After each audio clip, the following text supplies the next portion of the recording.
नमस्कार, CSK news में आपका स्वागत है। तो दोस्तों, आज हो गया 3 दिसंबर, जो फटाफट ब्रेकिंग न्यूज़ निकल के आ रही है। दोस्तों, बेहद बड़ा खुलासा हुआ है। सीडीएस जनरल बिपिन रावत को लेकर खराब मौसम बना है क्रैश की वजह। जी हाँ, सीडीएस रावत को लेकर रिपोर्ट में हुआ खुलासा।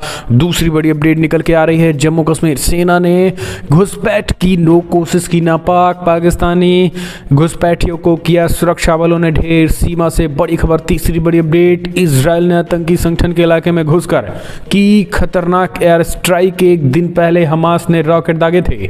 चौथी बड़ी अपडेट, एलएसी पे भारतीय सैनिकों ने बनाया चक्रव्यूह। सर्दी में चीनी सैनिकों को मुंहतोड़ जवाब देने की तैयारी हुई पूरी। पांचवी बड़ी अपडेट दोस्तों, बड़ी खबर, जेट राफेल एम के इस खासियत से घबराया भारत का पड़ोसी मुल्क। समंदर में उड़ान भरकर दुश्मन पर कहर बरपाने वाले हैं। तो दोस्तों, एक एक करके आपको विस्तार से बताएंगे। जहां पे बांग्लादेश की नसों में भारत खिलाफ जहर भर रहा पाकिस्तान, बांग्लादेशी पत्रकार का सनसनीखेज खुलासा। तो एक एक करके खबरें आपको विस्तार से बताएंगे। तालिबान राज में 2 वक्त की रोटी को तरसे अफगान। अब अमेरिका ने भी कहा लगाएंगे इस पे प्रतिबंध। नहीं है किसी काम का तालिबान। रशिया और अमेरिका ने मान्यता देने से किया इनकार। तो सब कुछ खबरें जानेंगे, लेकिन उससे पहले छोटा सा निवेदन, अगर आपने चैनल को सब्सक्राइब नहीं किया तो पल पल के अपडेट के लिए चैनल को सब्सक्राइब करें। दोस्तों, कोविड-19 और ओमिक्रॉन को लेकर भी बड़ी खबर निकल के आई है।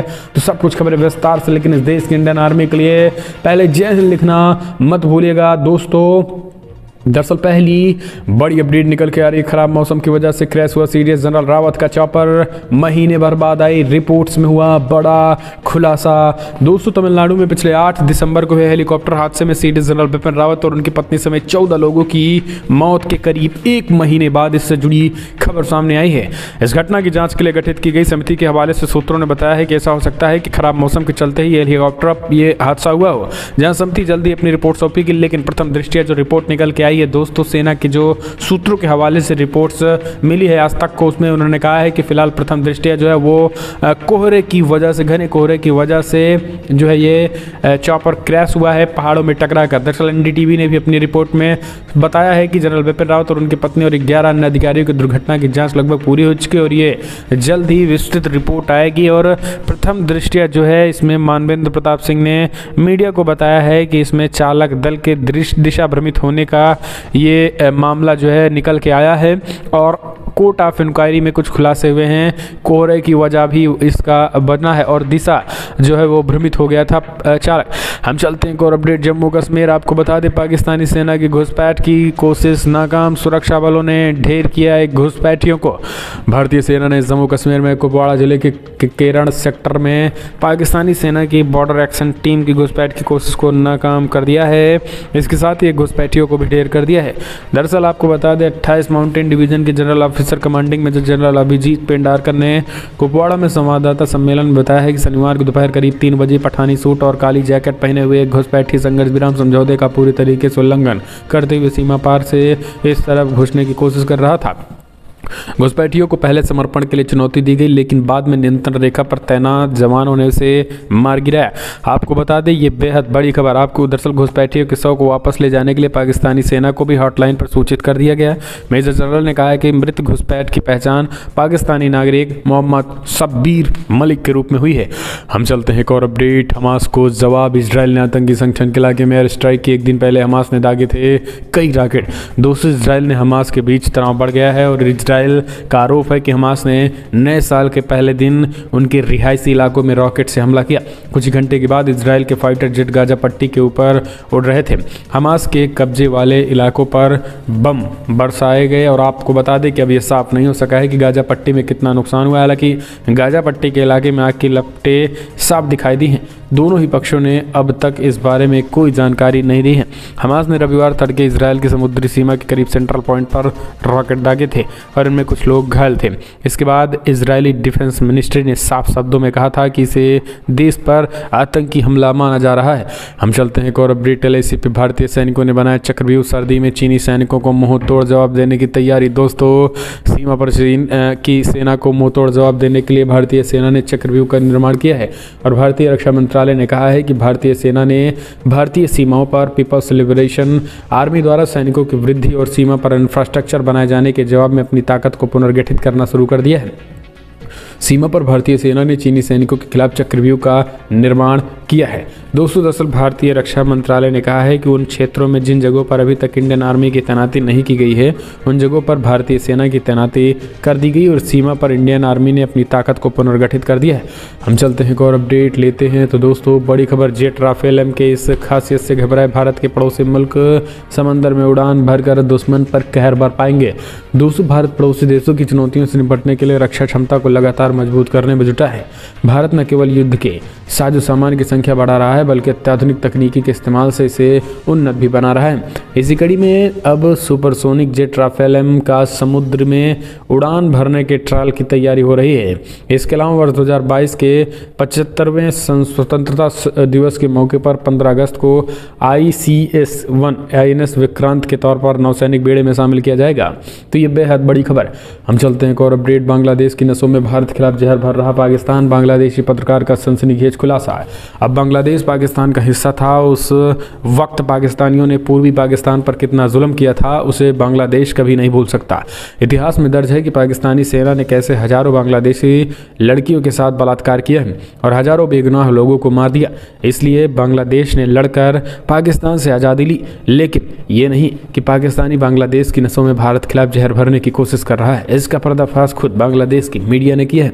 बांग्लादेश लिबरेशन वॉर ने 50 साल पूरे होने चुके हैं और पाकिस्तान अपने कुख्यात चरित्र को छिपाकर खुद को बांग्लादेश का असली दोस्त साबित करने की कोशिश कर रहा है और इसके लिए पाकिस्तान हजारों प्रोपोगेंडा आजमा रहा है। जिस पाकिस्तान ने लाखों बांग्लादेशियों की जिंदगी बर्बाद कर दी, वो पाकिस्तान आज मुसलमान कार्ड खेलकर बांग्लादेश के आज के युवाओं के रग में भारत के खिलाफ जहर भर रहा है। हम चलते हैं एक और अपडेट, जमात इस्लामी ने इमरान खान से मांगा इस्तीफा, कहा 2022 सत्ताधारी सरकार के लिए होगा अंतिम वर्ष। जी हाँ दोस्तों, दरअसल पाकिस्तान के इस्लामी कट्टरपंथी संगठन जमात इस्लामी के प्रमुख सिराजुल हक ने देश के प्रधानमंत्री इमरान खान से इस्तीफे देने की मांग की है। हक ने कहा है कि देश में हर जगह माफिया मौजूद हैं और 2022 सत्ताधारी सरकार के लिए अंतिम वर्ष होगा। हक ने पाकिस्तान और पड़ोसी इस्लामिक देश के लिए एकीकृत आर्थिक बाजार का आह्वान किया। उन्होंने कहा कि इस्लामिक विश्व का एकीकृत पाठ्यक्रम होना चाहिए और संयुक्त सुरक्षा बल भी होने चाहिए। तो दोस्तों, सत्ताधारी जमात इस्लामी ने इमरान खान से इस्तीफा मांगा और संसद में भी जबरदस्त हंगामा हो रहा है। हम चलते हैं एक और अपडेट लेते हैं, तालिबान राज में रोटी, 2 वक्त की रोटी के लिए तरसे अफगानी, 3 साल की बेटी को दुल्हन बनाकर पिता से बेच दिया। पिछले साल 15 अगस्त को तालिबान ने अफगानिस्तान पर कब्जा किया था और उसके बाद से अफगानिस्तान से निकलने वाली कहानियां इंसानी इतिहास के सबसे दर्दनाक कहानियां साबित हो रही हैं। भूख ने अफगानिस्तान को किस कदर बेबस कर दिया है, इसका अंदाजा आप इसी से लगा सकते हैं कि एक बाप अपनी 3 साल की बेटी को दुल्हन बनाकर बेच रहा है, तो कहीं एक बाप अपनी 9 साल तो कहीं 10 साल की बेटी का सौदा कर रहा है। इंसानी इतिहास में आज अफगानिस्तान इस जगह पर खड़ा हो चुका है जहां से नीचे नहीं गिरा जा सकता है। दरअसल एक अफगान पिता ने अपने परिवार के बाकी लोगों को खाना खिलाने के लिए पैसे के बदले अपनी 10 साल की बेटी का सौदा कर दिया। हम चलते हैं एक और अपडेट लेते हैं। दोस्तों, बड़ी खबर निकल के आ रही है, आपको बता दें, हरियाणा में गेहूं के खेत में आर्मी हेलीकॉप्टर की इमरजेंसी लैंडिंग कराई गई। पायलट समेत 5 जवान थे सवार। दोस्तों, हरियाणा के जींद जिले में सेना के हेलीकॉप्टर की गेहूं के खेत में इमरजेंसी लैंडिंग करानी पड़ी। तकनीकी खराबी आने के बाद समय रहते पायलट ने हेलीकॉप्टर को खेत में ही लैंड करा दिया। इससे सेना के 4 जवान शामिल थे, चारों सुरक्षित हैं। हेलीकॉप्टर के खेत में लैंडिंग देख आसपास के काफ़ी लोग भीड़ इकट्ठा हो गई। इमरजेंसी लैंडिंग के बाद मौके पर पहुंचे पुलिस के अधिकारी ने बताया कि सेना की तकनीकी यूनिट को मौके पर बुलाया गया है। पुलिस अधीक्षक कुलदीप सिंह ने बताया कि सेना के हेलीकॉप्टर की आपात लैंडिंग खेतों में हुई है और उनमें सवार जवान तथा हेलीकॉप्टर सुरक्षित है, किसी प्रकार के नुकसान की सूचना नहीं है। हम चलते एक और अपडेट लेते हैं। दोस्तों, बड़ी खबर, प्रधानमंत्री नरेंद्र मोदी 4 जनवरी को मणिपुर और त्रिपुरा का दौरा करेंगे, लेकिन इस बीच 22 प्रोजेक्ट दर समेत टर्मिनल भवन का करेंगे उद्घाटन। पीएम मोदी समेत नरेंद्र मोदी 4 जनवरी को मणिपुर और त्रिपुरा का दौरा करेंगे। प्रधानमंत्री मोदी इम्फाल में 48,000 करोड़ रुपए से अधिक के 22 विकास परियोजना का उद्घाटन और शिलान्यास करेंगे और अगरतला में महाराजा और वीर विक्रम हवाई अड्डे पर नए एकीकृत टर्मिनल भवन का उद्घाटन करेंगे। मणिपुर में विधानसभा चुनाव 2022 होने वाले हैं। बताया जा रहा है कि चुनाव के सिलसिले में पीएम मणिपुर जा रहे हैं। हालांकि एक आधिकारिक पुष्टि भी प्रशिक्षित है। सूत्रों का सुझाव है कि पीएम मोदी उसी दिन त्रिपुरा में अगरतला की यात्रा के बाद 4 जनवरी को मणिपुर का दौरा करेंगे। हम चलते हैं एक और अपडेट लेते हैं। हरिद्वार धर्म संसद मामला, यति नरसिंहानंद और सागर सिंधुराज के खिलाफ भी दर्ज हुई FIR। दोस्तों हरिद्वार पुलिस ने हरिद्वार धर्म संसद मामले में दर्ज अपनी FIR में अब वायरल वीडियो क्लिप के आधार पर कथित अभद्र भाषा के मामलों में हिंदी नेताओं यति नरसिंहानंद और सागर सिंधुराज के भी नाम जोड़े हैं। उत्तराखंड पुलिस महानिदेशक अशोक कुमार ने बताया कि वायरल वीडियो क्लिप के आधार पर 2 नाम सागर सिंधुराज महाराज और यति नरसिंहानंद गिरी को आगे की जांच के धर्म संसद अभद्र भाषा मामले में प्राथमिकी से जोड़ा गया है। प्राथमिकी में धारा 295A शामिल किया गया है।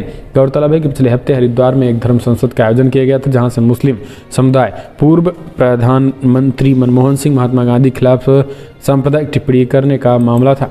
हम चलते हैं एक और अपडेट लेते हैं। दोस्तों बड़ी खबर निकल के आ रही है, आपको बता दें अमेरिका ने कहा मान्यता चाहिए तो नीतियां बदले अफगान हुकूमत तालिबान ने कहा मान्यता की हमें ज़रूरत ही नहीं। जी हाँ, अब आप समझिए दोस्तों, रशिया ने भी मान्यता देने से इनकार कर दिया और अब ये बड़ी खबर निकल के आई कि अमेरिका ने भी करारी फटकार लगाई। अमेरिका और अफगानिस्तान की तालिबान हुकूमत के बीच तल्खियां बढ़ने के संकेत हैं। अमेरिका ने साफ तौर पर कह दिया है कि तालिबान हुकूमत को अगर दुनिया से मान्यता चाहिए तो उसे अपनी नीतियों और तौर तरीकों में बड़े बदलाव करने होंगे। दूसरी तरफ तालिबान ने कुछ दिनों पहले ही साफ कर दिया था कि दुनिया के हिसाब से अपनी नीतियां तय नहीं करेगा। तालिबान ने कहा था कि हमें मान्यता की उतनी ज़रूरत नहीं है जितनी दुनिया को हमें स्वीकार करने की है। अमेरिकी विदेश मंत्री एंटनी ब्लिंकन ने रविवार को कहा है कि अगर तालिबान हुकूमत के चाहती है कि दुनिया में उसे मान्यता मिले तो भी दूसरे देशों की हुकूमत चाहिए। हम चलते हैं एक और अपडेट लेते हैं। दोस्तों बड़ी खबर निकल के आ रही है अगली, जहां पे आपको बता दें अमेरिका और चीन में बढ़ेगा टकराव। बाइडेन प्रशासन के तिब्बत कार्ड में उलझा ड्रैगन, कहा अमेरिका अब अगर तिब्बत को लेकर कुछ किया तो फिर ठीक नहीं होगा। दोस्तों तिब्बत हम आपको पहले ही बता रहे हैं काफ़ी सेंसिटिव मसला है और आने वाले समय में तिब्बत को लेकर चाइना और अमेरिका भिड़ने वाले हैं। कुछ दिन पहले हमने आपको T2 के बारे में बताया था और ये 2T जो है ये वो है ताइवान और तिब्बत को लेकर अमेरिका बेहद बड़ी रणनीति बना रहा है ताकि चाइना के हाथों से जो है वो तिब्बत भी निकाला जा सके और ताइवान पर चाइना कब्जा ना कर सके, इसकी भी रणनीति बने। और ये जो है खुफिया एजेंसी जो है चाइना की, उसने इस रिपोर्ट को पता कर लिया। यही कारण है कि बार बार शी जिनपिंग नए साल को संबोधित करते हुए उसने कह भी दिया कि ताइवान और तिब्बत के बारे में सोचना अमेरिका बंद कर दे वरना ठीक नहीं। खबर निकल के आ रही है अफगानिस्तान में तालिबान सत्ता का बढ़ रहा है खौफ। रशिया ने उठाया बड़ा कदम, मान्यता देने से किया इनकार। जी हाँ दोस्तों, अफगानिस्तान के निमरोज प्रांत में पाकिस्तानी सेना द्वारा कराई जा रही बाइबंदी व सैन्य चौकी निर्माण को लेकर तालिबान के स्थानीय सहयोगियों ने रोक दिया है। सीमावर्ती जिले में रहने वाले प्रत्यक्षदर्शियों का कहना है कि पाकिस्तानी सेना अफगानिस्तान सीमा में 15 किलोमीटर भीतर घुस आई थी और निर्माण कार्य करवा रही थी। खामा प्रेस की रिपोर्ट्स के अनुसार पाकिस्तानी सेना अफगानिस्तान के निमरोज प्रांत स्थित चार बुजुर्ग जिले में सैन्य चौकी के निर्माण का प्रयास कर रही थी और इसी को देखते हुए पाकिस्तान के निज़र्म खास करके पाकिस्तान के इस मुद्दे पर फिलहाल टिप्पणी नहीं थी। लेकिन आपको बता दें तालिबान के खुफिया महानिदेशालय के प्रांतीय प्रमुख ने कहा है कि ये पूरी तरीके से ठीक नहीं। इस बीच रशिया ने भी तालिबान सरकार को आधिकारिक मान्यता देने से इनकार कर दिया है। रूस के विदेश मंत्री सर्गेई लावरोव ने जोर देते हुए कहा है कि कामकाजी संबंधों के बावजूद अफगानिस्तान की तालिबान सरकार को मान्यता देना ये ठीक नहीं होगा। लावरोव के हवाले से फ्रंटियर पोस्ट में कहा गया है कि तालिबान सरकार की आधिकारिक मान्यता इस बात पर निर्भर करेगी कि वो अपने वादों को किस प्रकार पूरा करता है और देश में पैदा होने वाले खतरों में किस प्रकार निपटता है। आतंकवाद के खिलाफ उसकी तरफ से उठाए गए कदम भी अहम कारकों में शुमार होंगे। अफगानिस्तान की सत्ता पर तालिबान के कब्जे के बाद महिला सैन्य कर्मियों को भय सता रहा है। Afghan national defence and security forces के साथ काम कर चुकी महिलाएं तालिबान की रडार पर हैं। हम चलते हैं एक और अपडेट लेते हैं। भूख से बिलबिला रहे चाइना के 1,30,00,000 लोग 9 दिन से घरों में कैद, कुंडी खोली तो खैर भी नहीं। दोस्तों चीन के सियान शहर में कोरोना वायरस लॉकडाउन के कारण हालात बद से बदतर होते जा रहे हैं। कई लोगों ने कहा है कि लॉकडाउन में की जा रही अनावश्यक कड़ाई के कारण उनके पास खाने का भोजन नहीं बचा है। वहीं चीनी अधिकारियों ने दावा किया है कि लोगों को पर्याप्त भोजन की सप्लाई की जा रही है। इसी शहर में 1,30,00,000 लोग पिछले 9 दिनों से अपने अपने घरों में कैद हैं। BBC की रिपोर्ट्स के अनुसार अगर बात करें हम तो दुनिया के देशों में लगाए गए लॉकडाउन की तुलना में चीनी लोग भोजन खरीदने जैसे आवश्यक कारणों से भी बाहर नहीं आ सकते हैं। सरकार का दावा है कि खाने की सप्लाई पहले जैसे ही चालू है, लेकिन सोशल मीडिया पर कई लोगों का कहना है कि उन्हें भी अभी तक खाने पीने का सामान नहीं मिल पा रहा है। दोस्तों चाइना में भी कहीं ना कहीं कह सकते हैं कि और महातबाही की तरफ बढ़ रहा है। एक और अपडेट, पाकिस्तान को ही आंखें दिखाने लगा तालिबान, डूरन लाइन पर बाड़बंदी शुरू का, सेना को भी खदेड़ा। अफगानिस्तान सीमा पर तालिबान द्वारा पाकिस्तानी सेना को बाड़बंदी व सैन्य चौकी निर्माण से रोकने के साथ ही दोनों देशों के बीच वर्षों पुरानी डूरन लाइन का विवाद फिर उभरा है। पाकिस्तान को उम्मीद थी कि तालिबान शासन के दौरान ये मुद्दा सुलझा लिया जाएगा।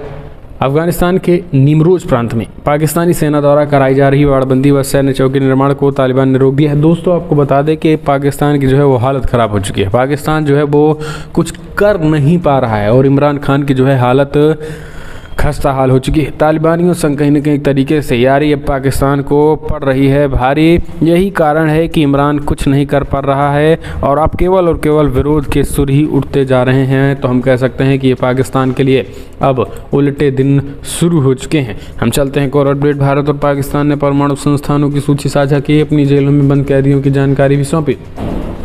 भारत और पाकिस्तान ने एक दूसरे को अपने अपने परमाणु प्रतिष्ठानों और फैसिलिटीज़ की जानकारी दी ताकि शत्रुता की स्थिति में वे एक दूसरे पर हमला ना करें। पिछले 3 दशक से चली आ रही शत्रुता के बावजूद दोनों देशों ने द्विपक्षीय संबंधों की पुरानी परंपरा को बनाए रखा। दोनों देशों के एक दूसरे के जेलों में बंद कैदियों की सूची साझा की है। इस दौरान भारतीय पक्ष ने पाकिस्तान से कैदियों, लापता भारतीय रक्षाकर्मियों और मछुआरों की शीघ्र रिहाई की मांग की है। परमाणु प्रतिष्ठानों और फैसिलिटीज़ की सूची नई दिल्ली और इस्लामाबाद में राजनयिक चैनलों के माध्यम से दे दी गई है। शनिवार को दोनों देशों के राजनयिकों ने परमाणु प्रतिष्ठानों की जानकारी के साथ साथ एक दूसरे पर हथियारों से हमला न करने का समझौता किया है। ये बड़ी खबर निकल के आ रही है। आपको बता दें कि शनिवार को दोनों राजनयिकों ने इस बात की समझौता किया है। भारतीय विदेश मंत्रालय ने एक बयान में कहा है कि दोनों देशों के बीच इस तरीके की सूचियों का लगातार 31वां आदान प्रदान है। सबसे पहला समझौता जनवरी 1992 में हुआ था। नई दिल्ली और इस्लामाबाद में राजनयिक चैनलों के माध्यम से जो जानकारी साझा की गई है, इसके मुताबिक भारत में वर्तमान में 282 पाकिस्तानी नागरिक कैदी और 73 मछुआरे हैं। दूसरी ओर पाकिस्तान की हिरासत में 51 नागरिक कैदी और 577 मछुआरे हैं। हम चलते हैं और अपडेट। जेल में बंद महाराज कालीचरण के समर्थन में उतरे सड़क पर हिंदू संगठन, जल्द रिहा करने की उठी मांग। दोस्तों, राष्ट्रपिता महात्मा गांधी को गाली देने के बाद जेल में बंद कालीचरण महाराज की अब रिहाई की मांग उठने लगी है। हिंदू संगठन के कार्यकर्ता सड़क पर उतरकर रिहाई की मांग कर रहे हैं। वहीं कार्यकर्ताओं ने पुलिस कमिश्नर के नाम पर ज्ञापन भी सौंप दिए हैं। बता दें कि रायपुर में आयोजित धर्म संसद में कालीचरण महाराज ने राष्ट्रपिता महात्मा गांधी के खिलाफ कई अपशब्द कहे थे। विरोध में कांग्रेस नेताओं ने टीकाकरण थाना में केस दर्ज कराया था, जिसके बाद पुलिस ने कालीचरण को हिरासत में ले लिया। अब इंदौर में संत की रिहाई की मांग उठ रही है। हम चलते हैं और अपडेट लेते हैं। दोस्तों, इस साल पर ताइवान की चीन को नसीहत, आज़ादी अपराध नहीं है, तानाशाही के खिलाफ होगा लोकतंत्र की जंग। दोस्तों, नए साल पर ताइवान के चीन को नसीहत दे दी है। ताइवान ने चीन से कहा है कि आज़ादी अपराध नहीं है, तानाशाही के खिलाफ लोकतंत्र की जंग होगी। ताइवान के राष्ट्रपति साई वेन ने शनिवार को बताया है कि चीन की तरफ से मिलिट्री और डिप्लोमेटिक दबाव की वजह से ताइवान को अपनी आज़ादी व प्रजातंत्र को लेकर काफ़ी दबाव का सामना करना पड़ रहा है। नए साल के मौके पर अपने संबोधन के दौरान राष्ट्रपति ने कहा है कि प्रजातंत्र और आज़ादी के लिए काम काज करना अपराध नहीं है। हांगकांग के समर्थन में ताइवान की स्थिति नहीं बदलेगी। अपनी चिंताओं को जाहिर करने के बावजूद मुश्किल से हासिल की गई अपनी आज़ादी और प्रजातंत्र को लेकर हम काफ़ी गंभीर हैं, इसे एंजॉय भी करते हैं। ताइवान के राष्ट्रपति ने चीन का नाम लेकर कहा है कि हम ताइवान को पहले से भी बेहतर बनाएंगे और हम दुनिया को ये दिखा देंगे कि प्रजातांत्रिक ताइवान में हौसला है। हम चलते हैं और अपडेट लेते हैं। तो दोस्तों, मोदी के लिए मेरठ में 10 लाख दिए जल रहे हैं। खेती से जुड़ी बात को अब भाजपा कर रही दुरुस्त। प्रधानमंत्री नरेंद्र मोदी ने लाखों करोड़ रुपए के दिए सौगात। पीएम मोदी दिल्ली मेरठ एक्सप्रेसवे से सालवा पहुंचे और प्रधानमंत्री खेल विश्वविद्यालय का शिलान्यास भी किया है। दोस्तों, आपको बता दें कि जिस तरीके से मेरठ और पश्चिमी यूपी की बात करें तो वहाँ पर 3 कृषि कानूनों के बाद जो भाजपा के लेकर माहौल बिगड़ा था, अब वो कहीं ना कहीं ठीक होता दिखाई दे रहा है। प्रधानमंत्री नरेंद्र मोदी दिल्ली मेरठ एक्सप्रेसवे सालावा पहुंचे। प्रधानमंत्री खेल विश्वविद्यालय का शिलान्यास किया है। इस बीच आपको बता दें कि प्रधानमंत्री मोदी के लिए लगभग 10 लाख दिए जो है वो जलाए गए। मेरठ में 10 लाख दिए जो हैं। खेती से बात बिगड़ी थी, अब पीएम मोदी के लिए ये सारी चीज़ें निकल के आ रही जो कि अच्छी हो रही हैं। हम चलते हैं और अपडेट लेते हैं। लड़ाकों से काम नहीं हो रहा है, अब 1 लाख सदस्यों वाली फुल आर्मी बना रहा तालिबान, 80% पूरा हुआ काम। दोस्तों दरअसल अफगानिस्तान की सत्ता में आने के बाद से ही खबरें आने लगी थी कि तालिबान देश की एक सेना बनाने पर विचार कर रहा है। अपने लड़ाकों को आश्रित तालिबान ने अब 1 लाख सदस्यों वाली आर्मी बनाने का प्रक्रिया शुरू कर दी है। अफगानिस्तान में तालिबान सरकार ने रक्षा मंत्रालय ने कहा है कि 1 लाख सदस्यों वाली नई सैन्य शक्ति बनाने की कोशिश जारी है। उन्होंने जोर दिया है कि इस्लामी अमीरात में सैन्य बलों को प्राथमिकता दी जाएगी। टोलो न्यूज के मुताबिक रक्षा मंत्रालय के प्रवक्ता इनायतुल्लाह ख्वाजा आर्मी ने कहा है कि उनका नामांकन हो जाएगा और उन्हें स्क्वाड्रनों में ड्यूटी